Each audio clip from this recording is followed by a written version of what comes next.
Welcome to Built, Trusted, Chosen, the podcast for leaders and marketers in trades and construction, hosted by Wes Towers from Uplift 360. Okay, hi Janine, it's fantastic to have you on the show today, Built, Trusted, Chosen. If you'd like to just introduce yourself briefly, we'll unpack it as we progress, of course, but just so the audience knows who they're talking to today, or who they're listening to, rather. Yes, good morning, Wes. It's Janine Fraser from Beyond Business Consultants. Thanks so much for having me on. I'm very excited to have a chat with you and your listeners and audience. Yeah, absolutely. So I'm curious to dig into some of those operational bottlenecks that you see working. I know you work with a lot of trades and construction companies and support them in that way. So tell me, what do you think are the biggest bottlenecks you see tradies that are holding them back? I think the biggest bottleneck is having enough time to accomplish everything they need to do in their day, from answering phones, from their admin, from their emails, from chasing up invoices. The list goes on. Like, where do we start, really? Yeah, it's just so hard as founder-led businesses. You start doing everything yourself oftentimes, and maybe you hire someone in, and that things sometimes even become harder if they're another person on the tools, so to speak. So the operational stuff. I know when I started business, I had no idea how to run a business. So I can appreciate that's often how we start.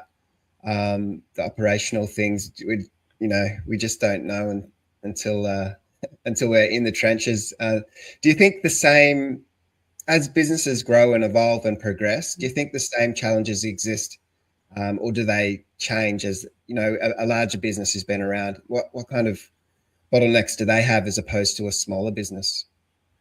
I think a smaller business, you're correct.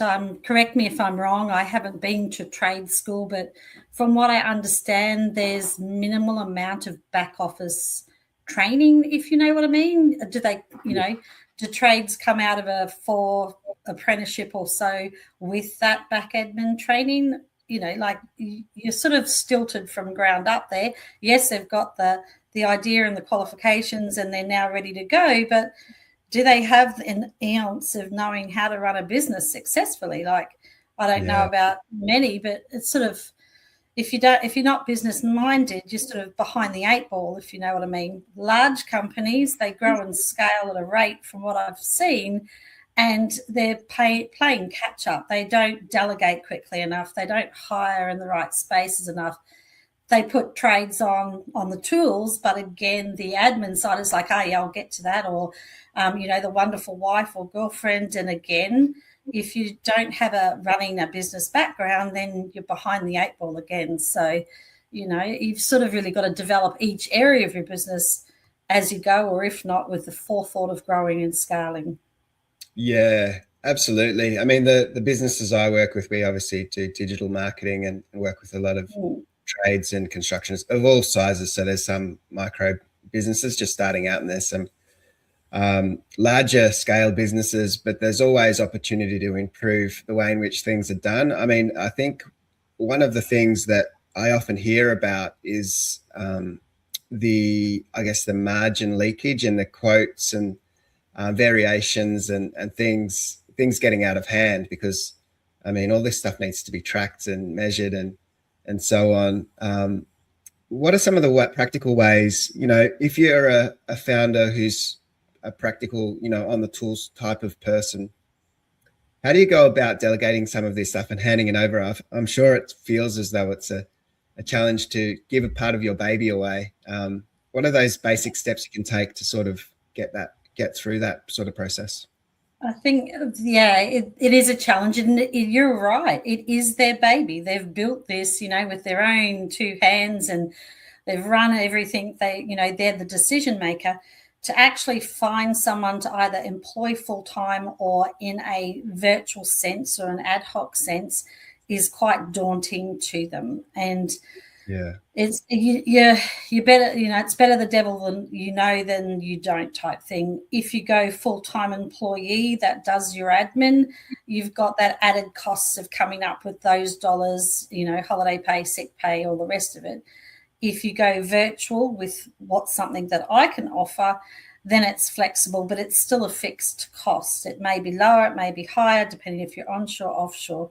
So I suppose at the start of it, it's what doesn't produce an income at the end of it. Answering your phones, that'll produce an income, but it may be 2 months, 3 months, 6 months down the road. That could be something that people look at delegating. Doing routine and things like that. Another thing that can be delegated, because you still oversee the final quote. You can still adjust the final figure if the cost of the job or the cost of the product blows out. Another delegated task.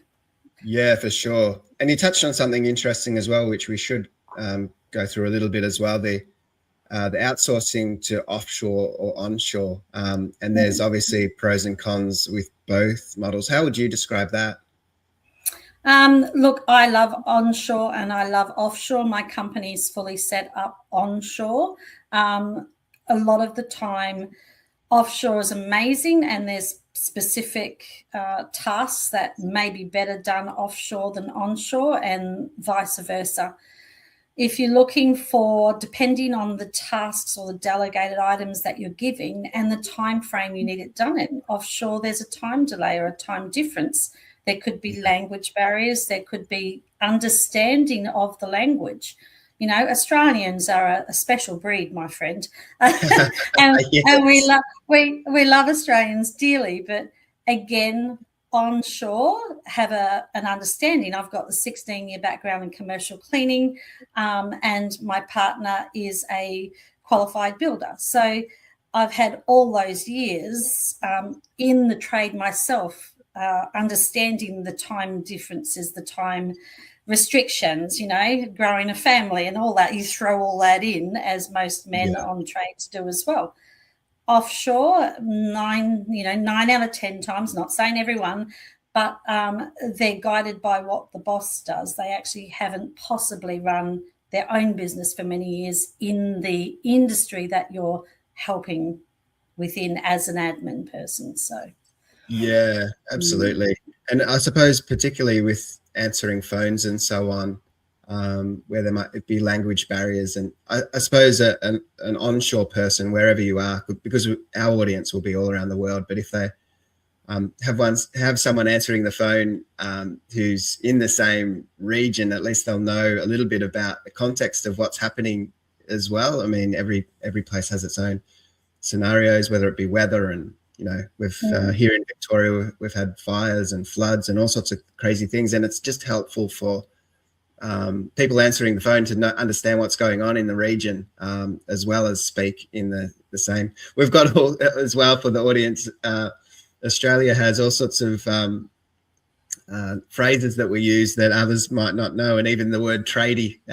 I mentioned tradie to a lot of the guests on this show, and it's not something they've heard before, but it's something we Aussies, we shorten. We have nicknames for everything, so it's fun when you're talking to people overseas as well.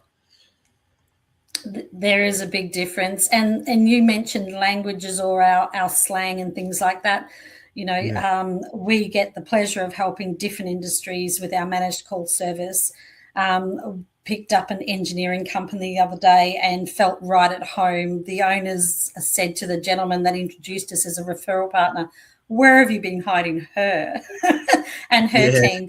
It's the jargon within the engineering industry. It's understanding what the client, mostly men, are ringing in about and having difficulties in getting, you know, parts, you know, and fixing their car and things like that.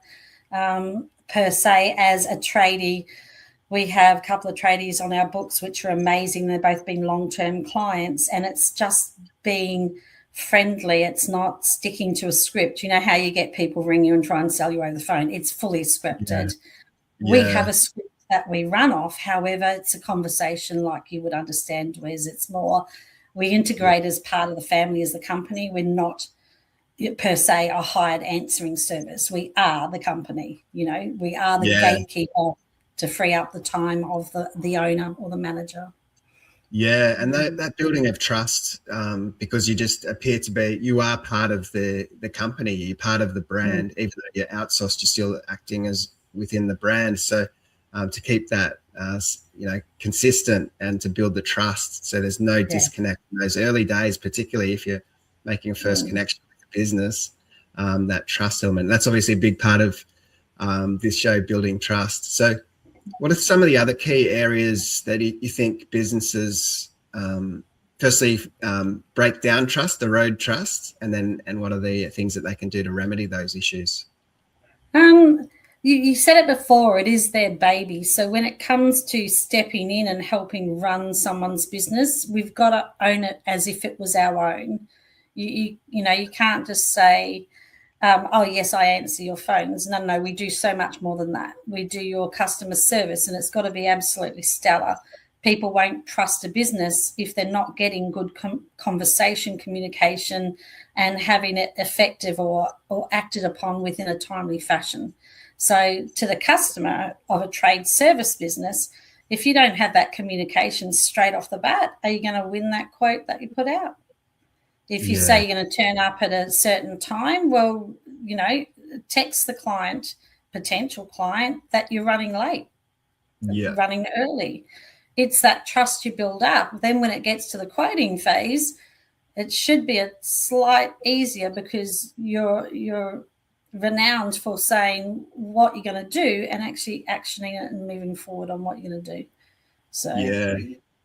And do you manage for some of your clients, do you manage that outbound call? So you obviously manage the inbound calls, but the outbound, if someone is running late, for example, can you even get to that extent where you're ringing to say, hey, such and such is running 30 minutes late or something like that? Yep, certainly. Yeah. Well, depending on their CRM, most CRMs have a automated process. I know ServiceMate does.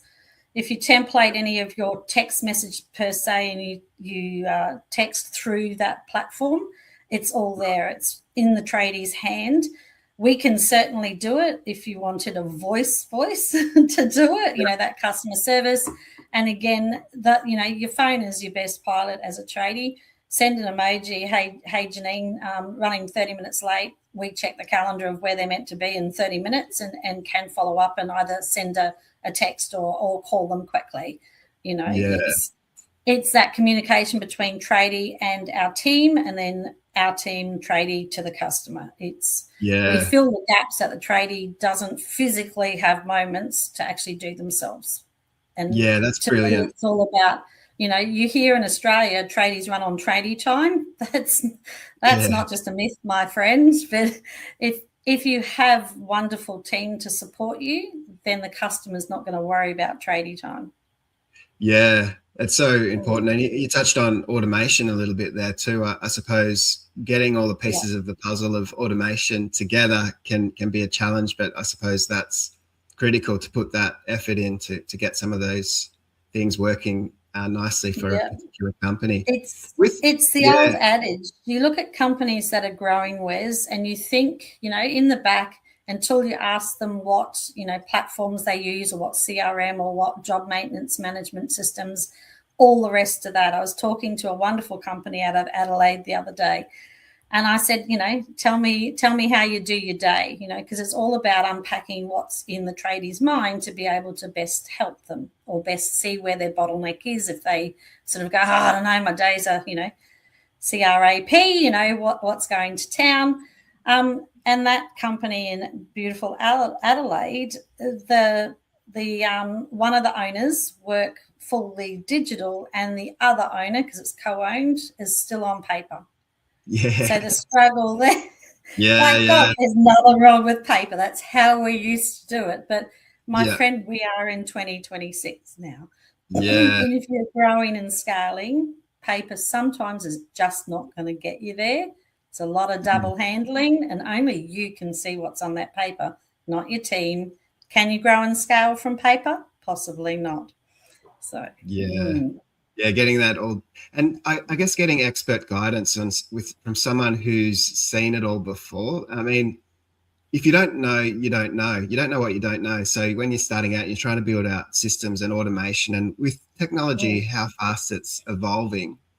And you've got so many options, there's overwhelm even. So how do you know which one to select when you've got no experience in any of them and you're just reading their marketing material and they all say they're amazing and wonderful and different price points and different things, Yeah. different features. Getting that guidance is so important when you're setting up new systems.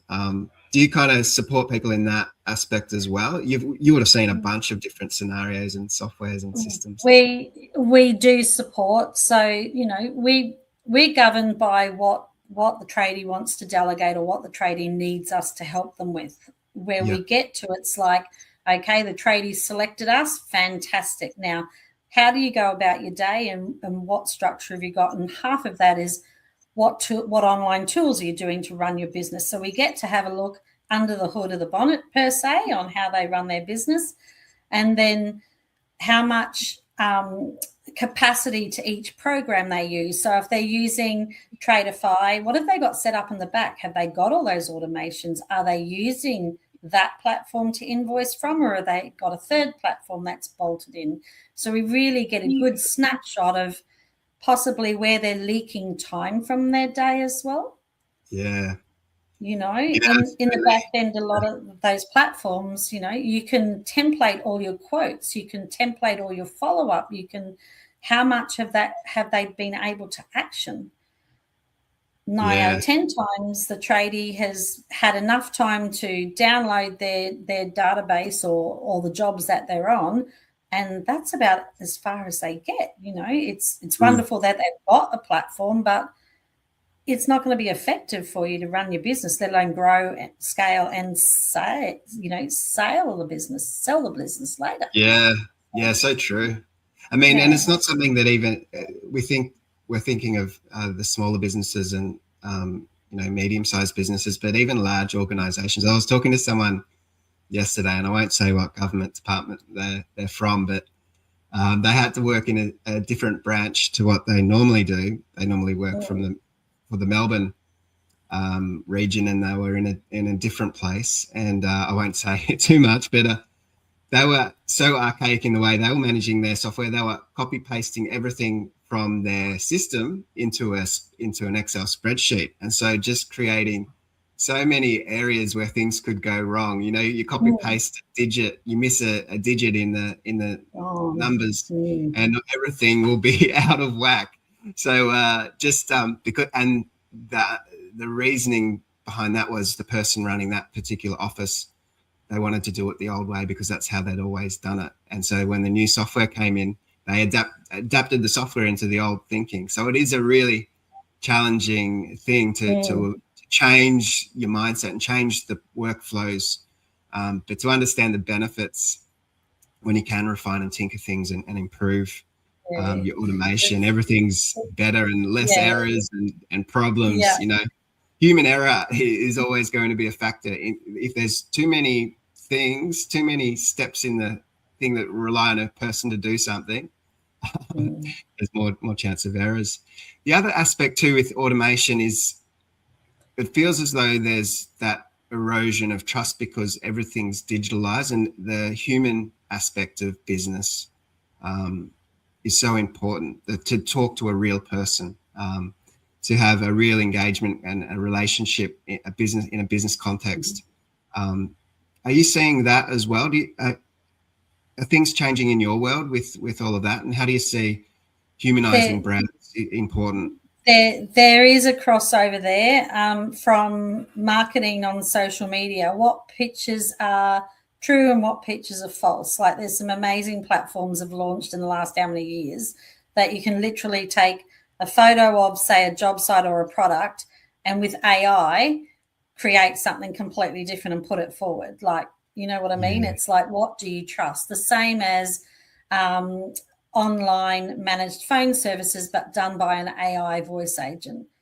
Like, yes, it does have its place. Yes, it's coming. Is it refined enough now to trust that that's going to do your stellar customer service? I don't know about you, Wes, but talking to someone that's not human, and at the end of the day going, hold, please, we will be another 20 minutes. 2 hours later, you've lost your phone in the back of your car. You're down a ditch with water as a plumber coming around you. It's like, the 2 hours later is still on hold.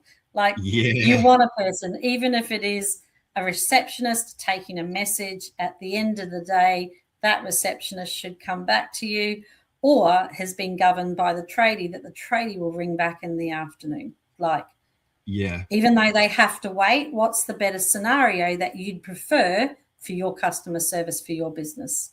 Yeah. Yeah, absolutely. It's thinking through what we've talked about so far. It's almost taking chaos into order, you know, and I think every business at times feels chaotic. There was one really crazy one I went into a number of years ago now, who eventually became a new client to design their website. But the way they set up their business, they were in this warehouse and with no proper internet connection. So they were using the little 4G or probably 3G dongles, and they only had a few. And you would plug them into your computer, not even Wi-Fi. So there was half a dozen people working in this warehouse, sharing around these little dongle internets with these crazy spreadsheets and just taking phone calls and no proper phone. So just phones coming in on the mobile. The owner of the business was sleeping he had his like a camping mattress in the back. He was just reinvesting everything back into the business. It was crazy chaos. That was behind the scenes. No one had any idea of what was going on behind the scenes to run the company, but they got through that and they built something really substantial. And I believe he may have sold that business many years down the track now. So it's interesting where you can start from. It feels like so chaotic sometimes, but you can find a way to get through. You scramble your way through at times, but finding order, finding a way that's sustainable and you can grow. You make me laugh, Wes. What is wrong with the old camping mattress at the back of an office building? Really, it was amazing. Didn't even have a proper door, so there was what was like an office in a warehouse, and he was in the warehouse part, and just had a blanket for a door because hadn't even fitted a door yet. It was and he had a little fire, a camp oven type fire thing, Bunsen burner it looked like. And good on him. You've got me sold. I love camping. I've just fully set up myself this Christmas, and I literally work from the road. It's an amazing feeling just to strip it all back. You only got with you what you've got. You've made me laugh again as well. When I first set up the cleaning company that I had, I literally had my laptop on an ironing board. I had no desk back then. I have got photos from going from an ironing board to like a little cut piece of wood with some crates under it to then buying a desk many years later. It's like where you start, the humble beginnings to where you end. Like, you gotta love it. Yeah. But you touched on something else really interesting. If you can get these things done right, you won't be tied to your business all the time. Either you can go on a holiday, you can go on a camping trip if that's what you want to do. You can go off grid. You don't need to be always connected to your phone in case someone calls for a project. You've got someone taking care of it. That's correct. I totally agree with you, Wes. Last year I had 3 of my business owners. I've got many bosses. I love the word. All 3 were offshore at the same time. All 3 came back and they've gone, okay, she had that in hand. Like, a lot of people wouldn't go offshore for that amount of time. One was away for 5 weeks and they definitely deserve that holiday. That boss and his wonderful wife, they work hard, and it's like, it's, a privilege to be able to support people so that they can have that hard-earned rest. I don't know about you, but 2 weeks at Christmas is not nearly enough when you're in a physically taxing job to spend quality time. Oh, absolutely. Exactly right. The hardworking people need that time off, even just the mental refresh, but the physical refresh as well.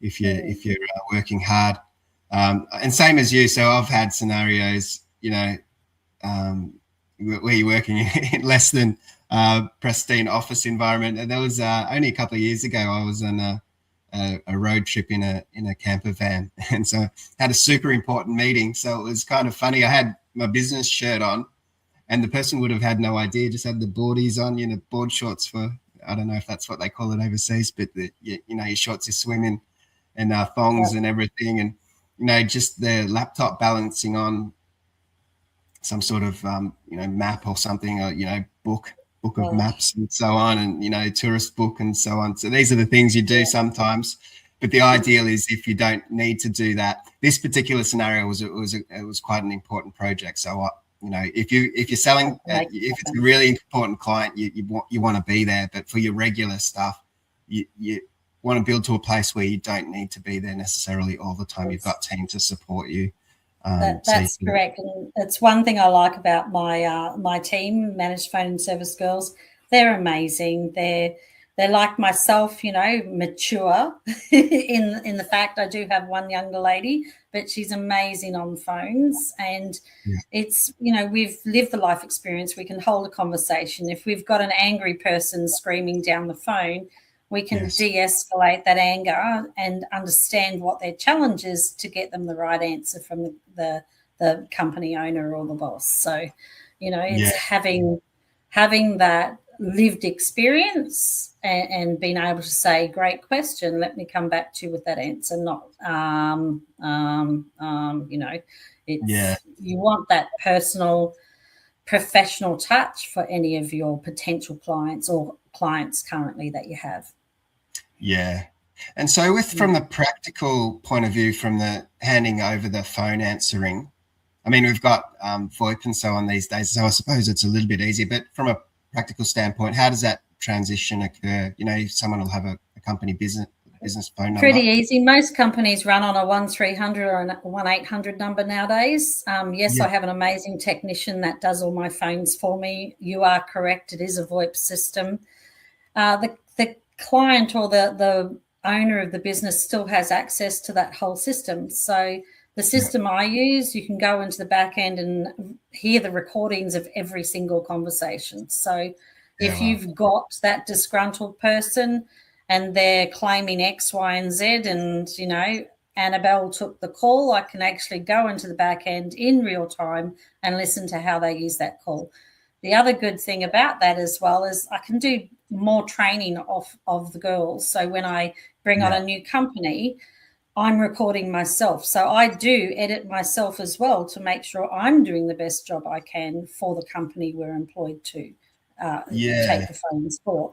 So 2 ways. They can then choose to answer the call themselves, and it's a rerouting system. So ideally it goes possibly to the client first, or if the routing's set it coming to me first. And again, we take calls 7 days a week if that's the time you want. There's a couple of clients that don't answer calls at all. I do the whole lot on a weekend. It's whatever the client needs and what they feel happy with to start off with, and then anything is adjustable later down the track. So once they get confident that the calls, you can see the calls coming in on the handset. You don't need the ringer on it. You can go, oh, okay. Depending on how the client wants us to communicate the information off each call is up to the client, whether it's a text message every call, whether it's an open email every day, whether it's upgrading and updating the CRM that they've got so they can see what it is. There's a myriad of ways that we can document every single phone call that comes in. I love that potential for continuous improvement. So, I mean, every company will be nuanced in their preferences, and so you're kind of learning as you go and refining things. So, recording is powerful. And then even to hand it on to someone else as well, like that all that learning can go to the next person if there is someone else becoming involved as well. Love it. That's correct. All the girls are fully trained on any company that comes in. We all have a look at the website. We all have a look at what their services they provide. We develop a call script and a Q&A call card. So, taking the information and the expertise from the client as much as possible if we don't know that industry, and we build that frequently asked question list so that if a client calls in, they can go X, Y, and Z, and you're listening, you're reading, and you're typing all at the same time. I know it's hard to do 3 things at once, but most women can do it. Women are better at it than men, for sure. I don't know that. Not be able to hold say that that. conversation, as a conversation and get the client the right answer. It's easy, once you're used to doing it as a seasoned thing, it just becomes natural. So yeah, 100%. And so I guess every business you work with might be slightly different, but there's a range of things you can do with the call. So there's inbound inquiries for a particular service or product. There's booking into calendars. I'm sure you do that as well. There's a whole bunch of other scheduling. Like you said, we can draft up a quote. If you've got quoting templates done, and then one of my clients sends me in, this is the end cost, this is what the tax is going to be, yada yada yada, and then I just give him a thumbs up emoji when it's done, and then he checks it and he can edit it within his software. So that that saved him stopping and starting again. He's a very busy tradie in New South Wales, and it stops him having to think and re-engage where he could still be jackhammering something up. You know what I mean? It's a smoko break or a swig of water. That's right. Janine's on hand. I can just text it to her when I stop doing what I'm doing and have the brain capacity to think about quoting and invoicing, or tell her to chase up an invoice from a supplier that I've just remembered I hadn't done myself. It's utilizing what we can do. A lot of people go, oh no, she only answers phones. I know I don't, my friend. You can do extra more than that, of course. And we can do so much more. Yeah, I mean, I had an experience. I had a little plumbing issue here, and needed that fixed, and a couple of things. So I reached out to a few people, 2 or 3, I can't remember. But I just hired the first one who responded with a reasonable price. The other ones came in. It must have been 3 because I had multiple.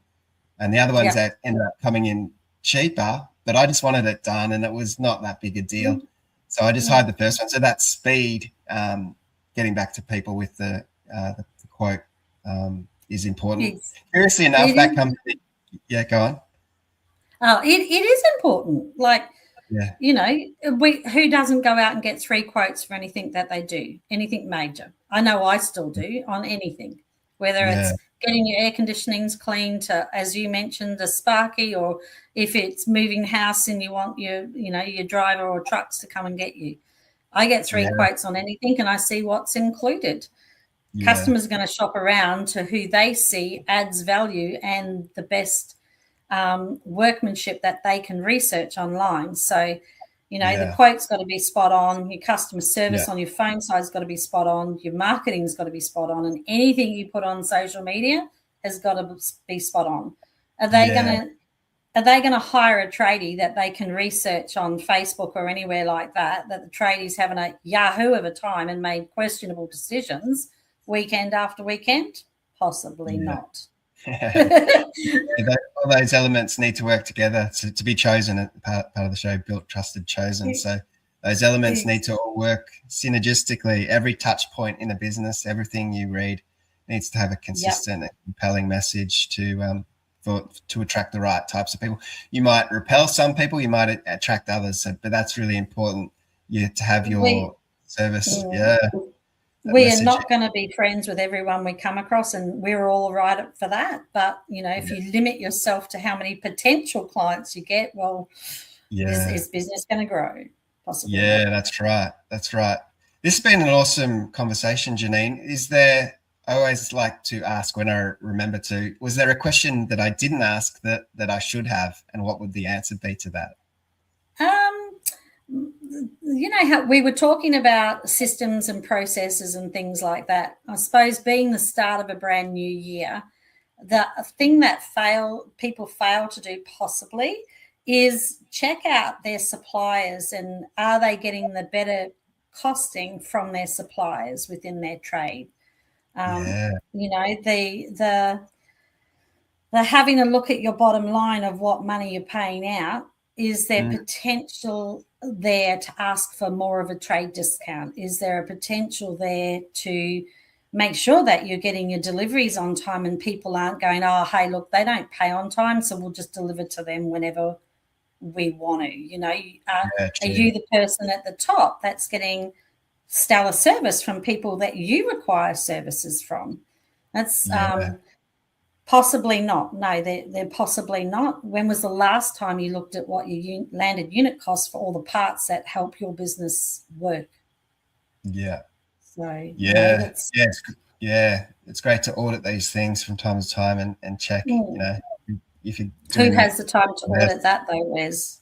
Yeah, I know it's hard, but to take the time on occasion to make sure you're getting the very best opportunities your way and best deals done. So that's awesome, Janine. How can people find out more about what you're up to and the business and so on? Yeah.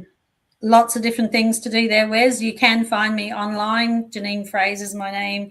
My business is Beyond Business Consultants. We are a VA, and I hold a fractional executive assistant seat. So, yeah, a little different to most virtual assistant companies. I do travel with some of my clients and work at events and different things like that. I've been known to go to different workshops at time and put an owner in an ambulance once and then stayed on site for 3 days each day, making sure his team and his phones and his customer service got done. So I do a little bit more than most VAs. I love learning about new companies and things that are sort of like a sponge for information, if you know what I mean. And at the end of the day, if I can save one husband and wife from having that argument in the afternoon or the evening, my job was well done. Yeah, love it. It's all about giving the husband or the wife, because there are lady tradies, the time back with family. Because at the end of the day, all we have is family. Search me up, Beyond Business Consultants. I'm across the internet and happy to have that conversation. Excellent. So I'll put links in the show notes to your website and potentially your LinkedIn. Would that be a preferred one? Yep, any platform. If in doubt, phone numbers are there. Yeah, perfect. Excellent. Thanks, Janine. Been wonderful. Awesome. Thanks so much, Wes. It's been a pleasure. Thanks for listening to Built, Trusted, Chosen. Brought to you by Uplift 360. Visit uplift360.com.au.